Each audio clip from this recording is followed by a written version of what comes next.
Para o glória do nosso Jesus Cristo, estamos hoje no dia 101 de 365 dias com o Senhor, agora no ano 2026, graças a Deus. Primeiramente, agradeço a Deus em nome de Jesus, depois a você por ter chegado até aqui. Deus abençoe grandemente você e sua família, em nome de Jesus. E nós estamos aqui no texto de 2 Crônicas, capítulo 28, graças a Deus. E, basicamente, né, é aquela parte onde Deus está mostrando que Israel pecou, Israel falhou, mas Judá, que era para, basicamente, né, se manter relativamente melhor que Israel, Judá também estava perdido. E aí, no decorrer dessa história, o Senhor está nos mostrando aqui até o exílio, até o momento do exílio. E vamos lá. 2 Crônicas, capítulo 28. Acás tinha 20 anos de idade quando começou a reinar, e reinou 16 anos em Jerusalém. Ao contrário de Davi, seu predecessor, não fez o que o Senhor aprova. E aí você vê, né? Isso aqui é certo.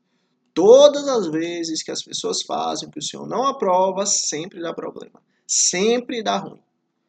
Ele andou nos caminhos do rei de Israel e fez ídolos de metal a fim de adorar os balins.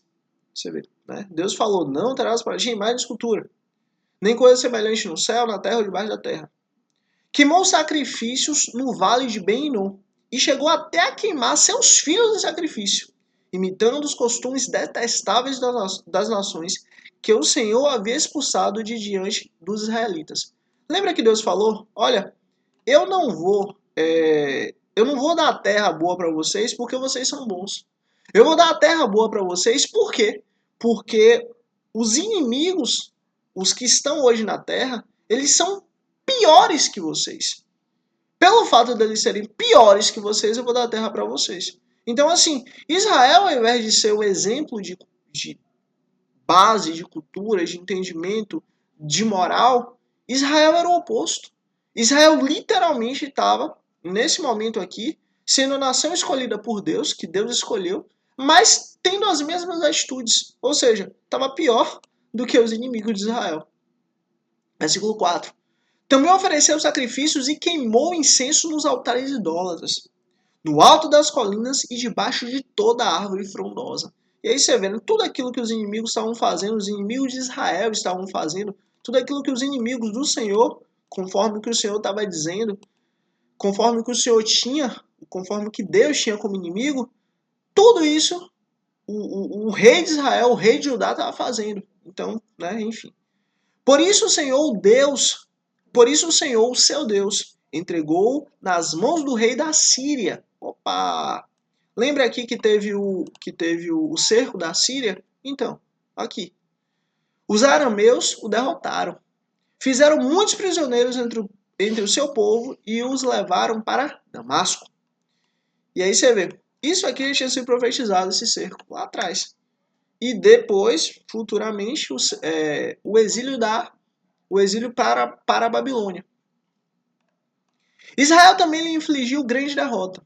No único dia, Peca, filho de Remalias, matou 120.000 soldados corajosos de Judá, pois Judá havia abandonado o Senhor. E aí você vê, só para deixar uma coisa clara, o reino de Judá é aquela única tribo que vem da dinastia de Davi, que Deus falou que jamais seria perdida, que jamais deixaria de ter um descendente de Davi. E quando fala que o reino de Israel, no caso são as outras 10 tribos de Israel, as outras 10 tribos de Israel que não, né, que não estão mais com Davi, ou que não estavam mais com Davi. Os deuses dos seus antepassados. Zicri, guerreiro efraimita, matou Mazéias, filho do rei.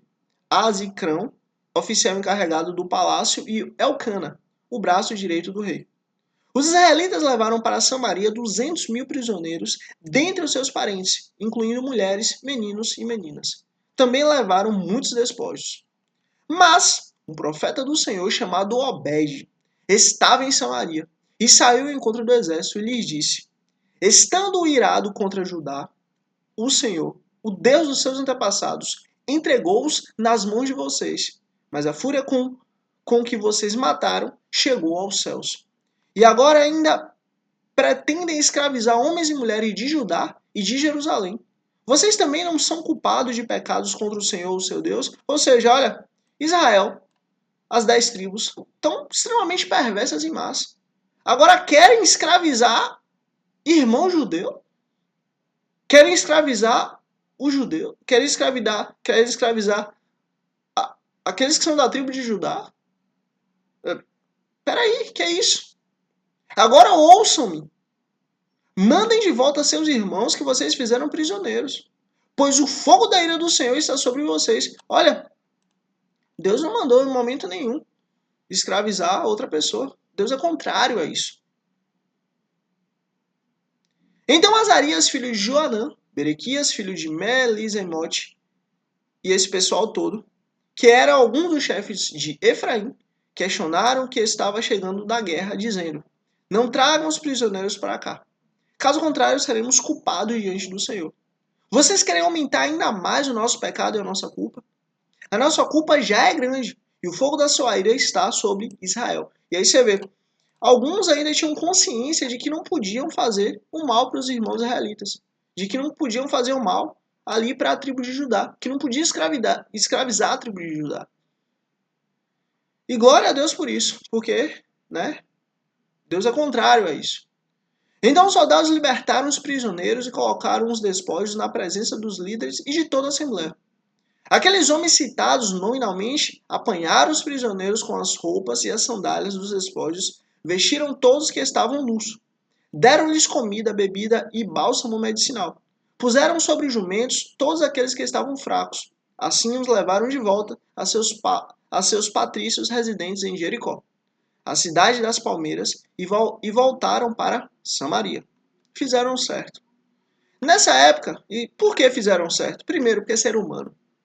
A gente tem que cuidar, respeitar e amar o ser humano. E segundo, porque eram irmãos. Eram as 10 tribos de Israel contra uma tribo só, a tribo de Judá. Nessa época, o rei Acás enviou mensageiros ao rei da Assíria para pedir ajuda. Os edomitas tinham voltado a atacar Judá, fazendo prisioneiros.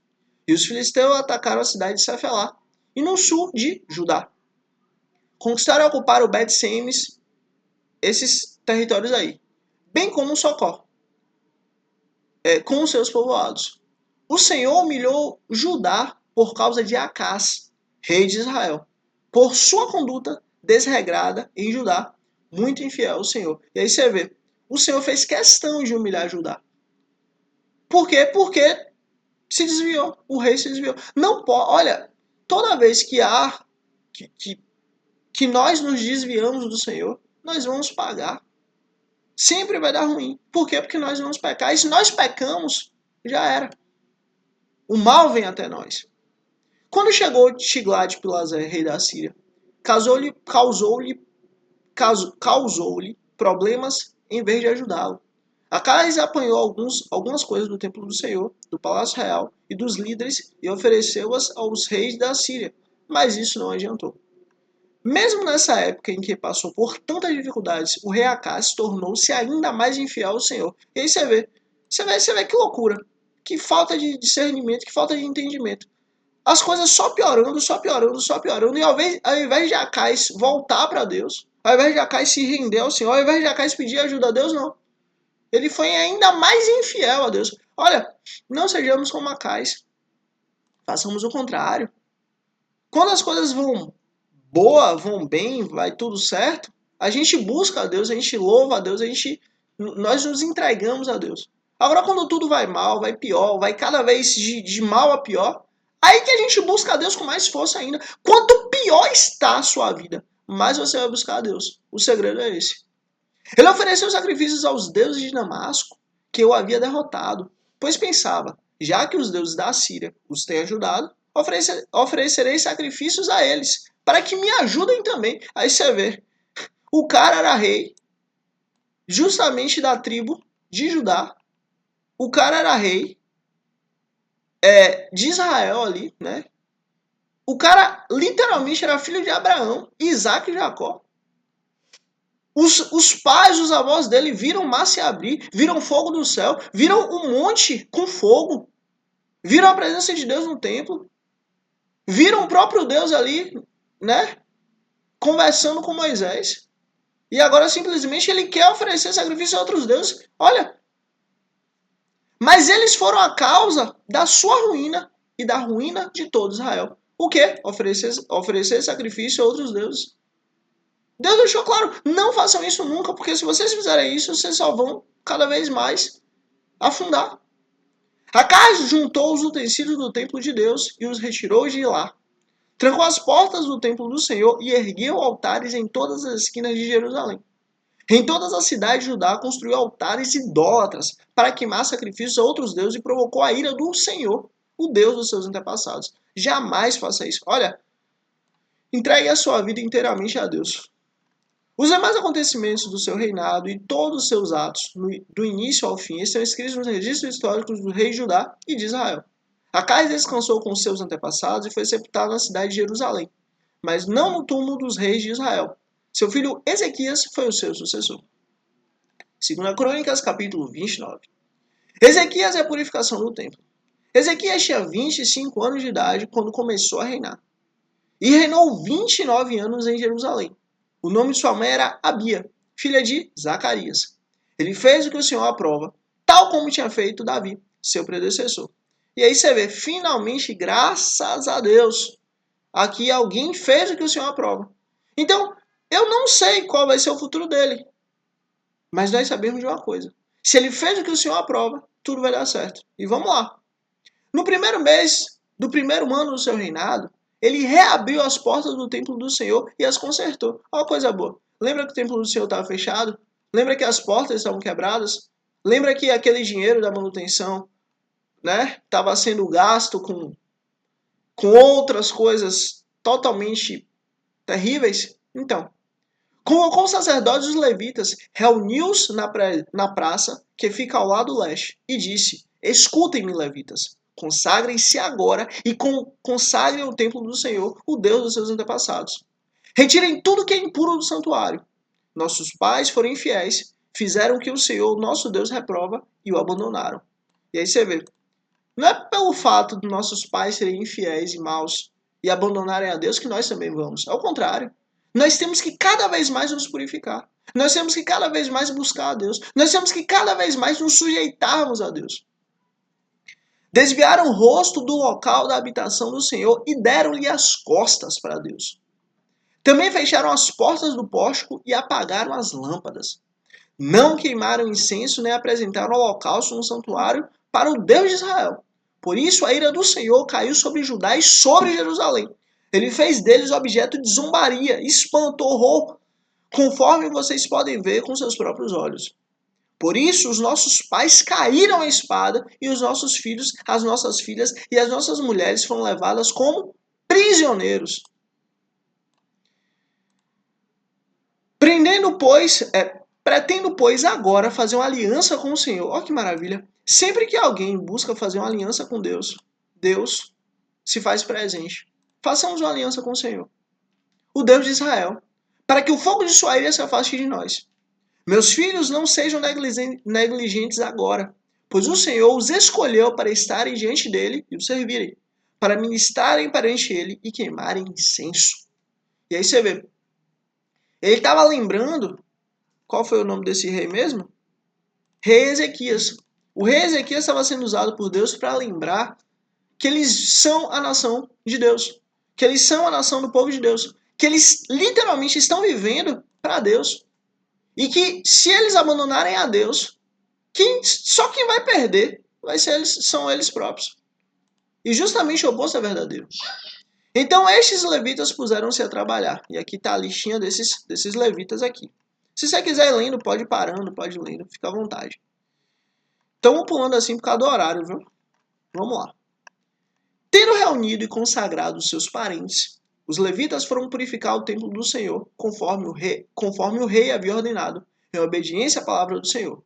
Os sacerdotes entraram no santuário do Senhor para purificá-lo e trouxeram para o pátio do templo do Senhor todas as coisas impuras que lá havia. E os levitas as levaram para o vale de Cedron. Começaram a consagração no primeiro dia do primeiro mês, no 8º dia chegaram ao pórtico do Senhor. Durante mais 8 dias consagraram o templo do Senhor, propriamente dito, terminando tudo no 16º dia. Olha quanto tempo. 16 dias para poder consagrar o templo do Senhor. Imagina quanta bagunça, quanta sujeira, quanta coisa terrível está lá dentro. mas foi consagrado. E justamente isso aqui é até uma chave para a gente. Olha, não importa o que você vive, não importa onde você está, não importa a sujeira que você tem fora ou dentro de você. A partir do momento que você se entrega a Deus, Ele vai entrar e vai te purificar. Vai entrar e vai te mudar, te aperfeiçoar, arrancar a sujeira de dentro de ti e te encher do Espírito dele. Fique em paz. Depois foram falar com o rei Ezequias e lhe relataram: purificamos todo o templo do Senhor, o altar dos holocaustos e a mesa do pão consagrado, ambos com todos os seus utensílios, preparados e consagrados, todos os utensílios que o rei Acás, em sua infidelidade, retirou durante todo o seu reinado. Eles estão em frente ao altar do Senhor. Cedo, na manhã seguinte, o rei Ezequias reuniu os líderes da cidade e juntos subiram ao templo do Senhor, levando 7 novilhos, 7 carneiros, 7 cordeiros e 7 bodes como oferta pelo pecado em favor da realeza, do santuário e de Judá. O rei ordenou que os sacerdotes, descendentes de Arão, sacrificassem os animais no altar do Senhor. Então os sacerdotes abateram os novilhos e aspergiram o sangue sobre o altar. Em seguida fizeram o mesmo com os carneiros e com os cordeiros. Depois os bodes, para a oferta pelo pecado, foram levados para diante do rei e da assembleia, que impuseram as mãos sobre eles. Lembra aquele ato de impor as mãos sobre o cordeiro? Então, para que o pecado fosse levado? Então. Os sacerdotes abateram os bodes e apresentaram o sangue sobre o altar como oferta pelo pecado para fazer a propiciação por todo Israel, pois eram em favor de todo Israel que o rei havia ordenado o holocausto e a oferta pelo pecado. O rei posicionou os levitas no templo do Senhor com símbolos, liras e harpas, seguindo a prescrição de Davi, de Gade, vidente do rei, e do profeta Natã. Isso foi ordenado pelo Senhor por meio dos seus profetas. Assim os levitas ficaram em pé, preparados com instrumentos de Davi, e os sacerdotes com as cornetas. Lembra os instrumentos que Davi fez? Então, olha aqui, sendo usado por Deus. Aonde? No templo. Templo esse que Deus deu toda a instrução de como fazer, do que fazer, toda a orientação e toda a base, para que colocou isso no coração de Davi e fez com que Davi preparasse todos os utensílios para que Salomão fizesse.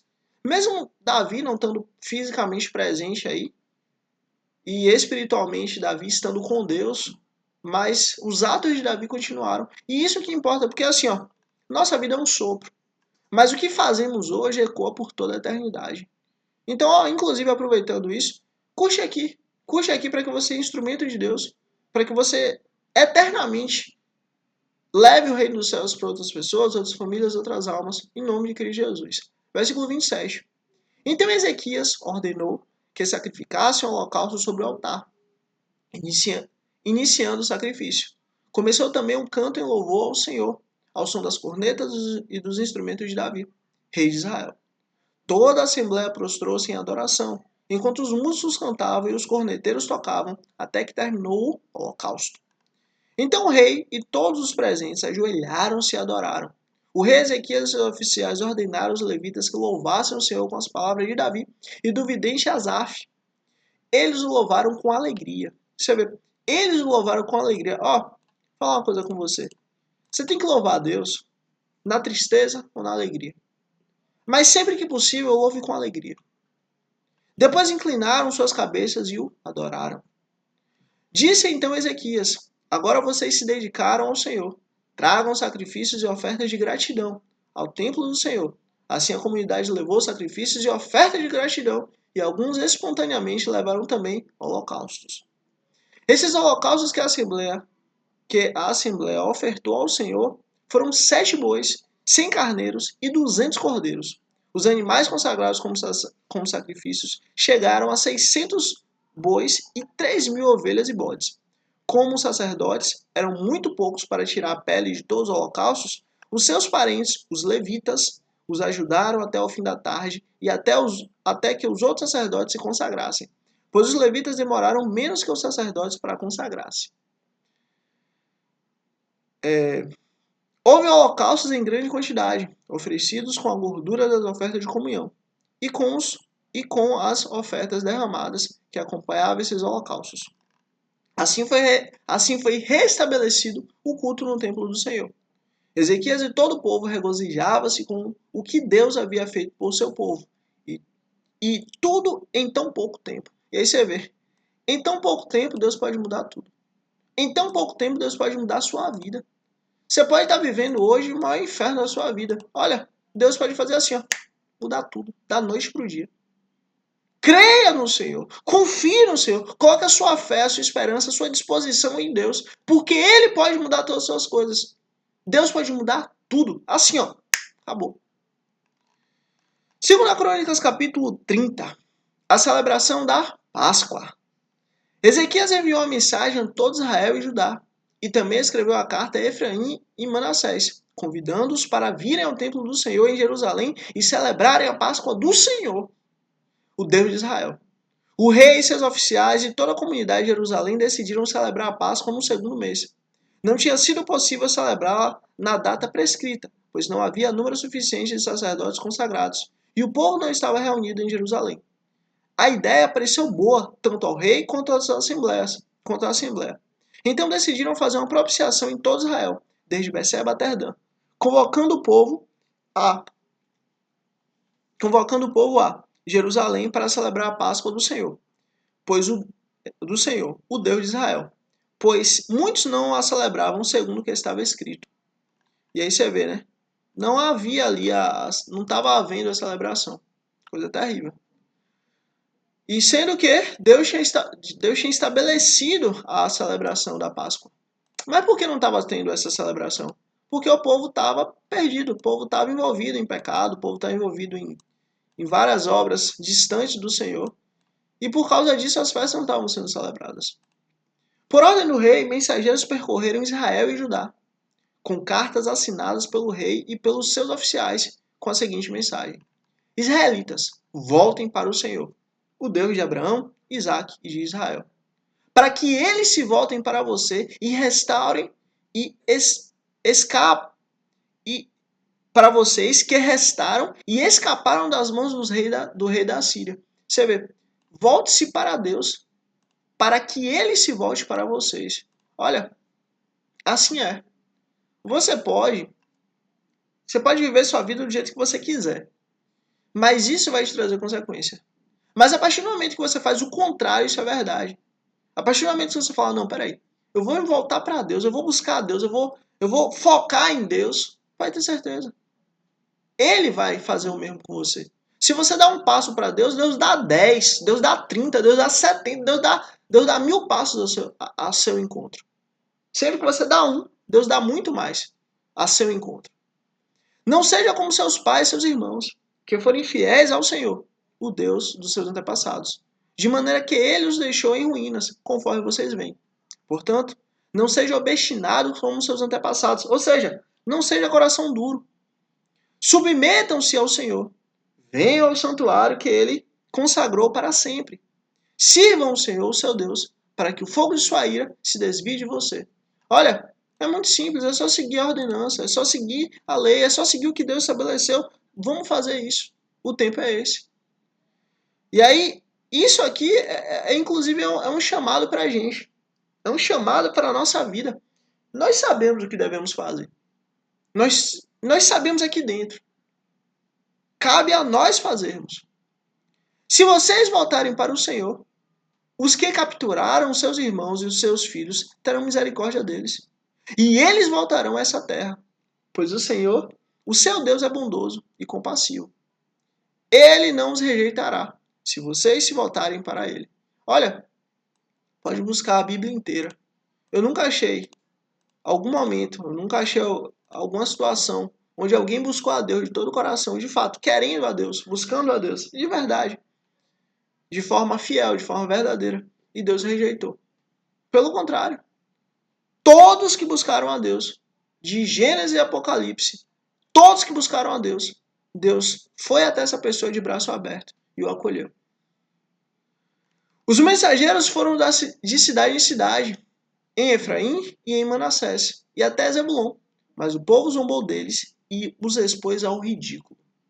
No entanto, alguns homens de Azé, de Manassés e de Zebulon, humilharam-se e foram para Jerusalém.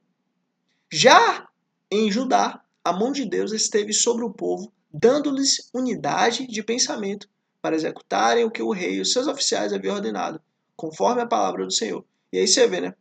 Tinha algumas tribos aqui que simplesmente estava tão pecado, o pecado estava tão forte, estava tão aflorado, estava tão firme, a carne estava tão grossa, que simplesmente, quando chamaram para poder celebrar a festa do Senhor, humilharam. Expôs ao ridículo os mensageiros do rei, que estava chamando o povo para poder celebrar a festa do Senhor. Olha, não sejamos como essas pessoas. Façamos o contrário. Busquemos ao Senhor. Uma imensa multidão reuniu-se em Jerusalém no segundo mês, para celebrar a festa dos pães sem fermento.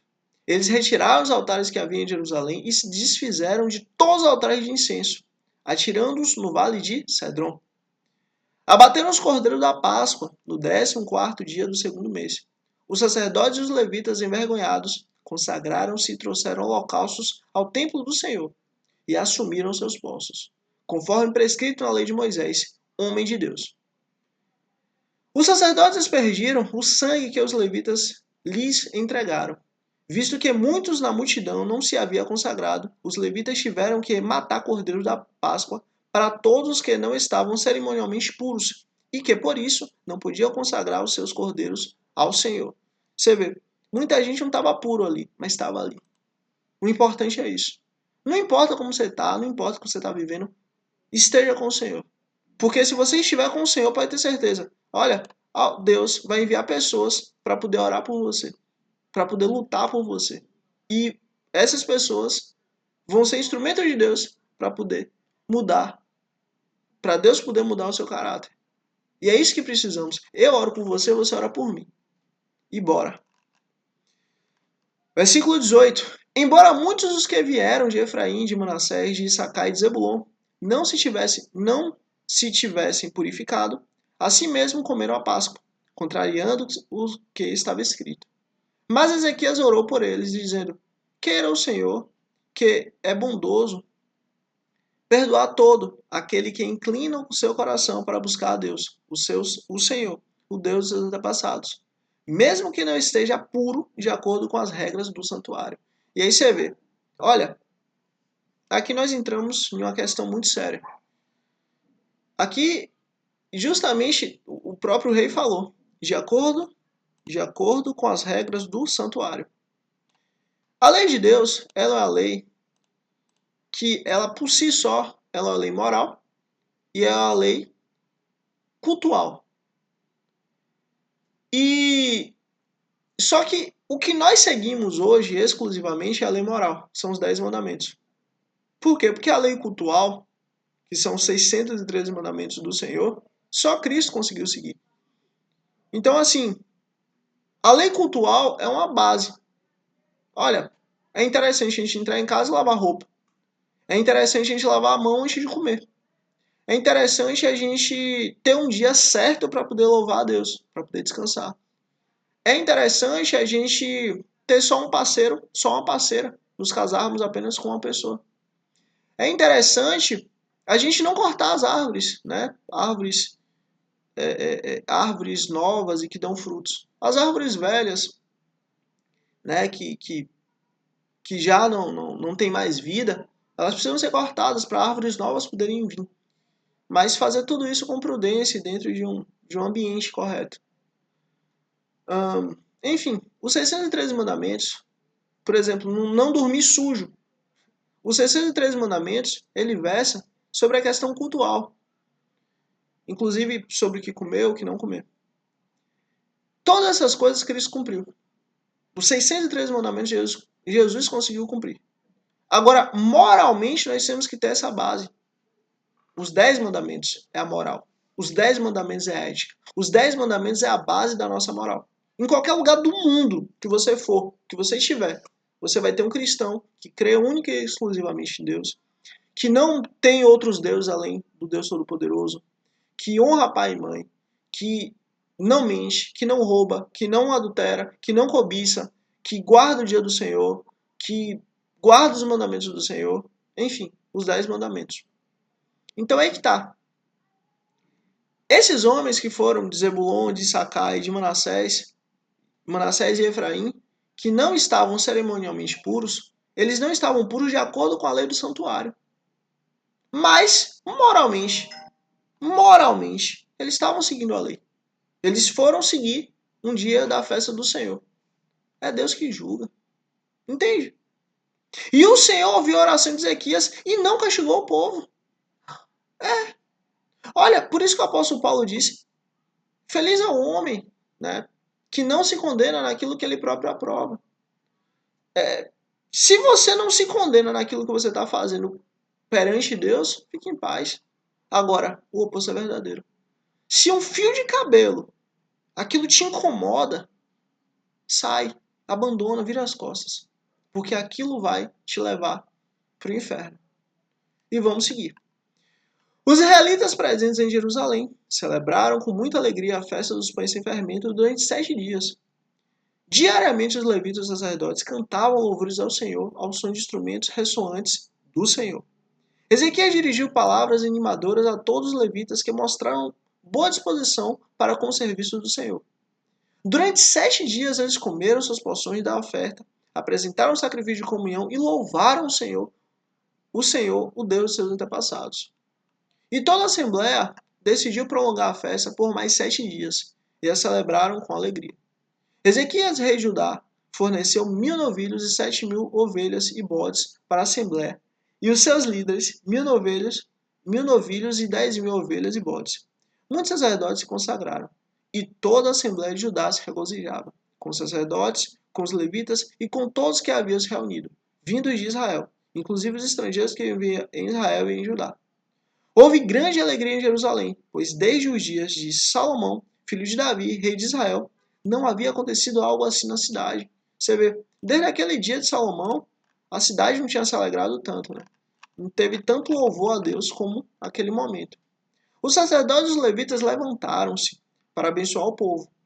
E Deus os ouviu. Olha que coisa linda. Deus estava presente, Deus ouviu, Deus estava mostrando sua mão bondosa. Olha, é aquilo. Se você busca a Deus, Deus busca você. Mas se você abandona a Deus, sinto muito. E a oração dele chegou aos céus. Sua santa habitação. A santa habitação de Deus. Você vê coisa linda. O povo buscou a Deus. O povo se reuniu para louvar a Deus. O povo se reuniu para se consagrar a Deus. E sabe o que aconteceu? Deus ouviu. Escreve aí. Deus os ouviu. Para eu saber que você chegou até o fim. E para honra e glória do nosso Senhor Cristo, esse foi o nosso dia 101 de 365 dias com o Senhor, agora no 2026, graças a Deus. Primeiramente, eu agradeço a Deus em nome de Jesus, depois a você por chegar até aqui. Deus abençoe grandemente você e sua família, em nome de Cristo Jesus. Se inscreve aqui para amanhã, dia 102, nós estarmos juntos aqui, em nome de Jesus. E é isso. E curte aqui também, porque assim, o reino dos céus é sobre mim, é sobre você, chega na gente. Mas a partir do momento que ele chega na gente, já não é mais sobre nós, mas é sobre o próximo. E é isso. Até amanhã, dia 102. Em nome de Cristo Jesus. Amém.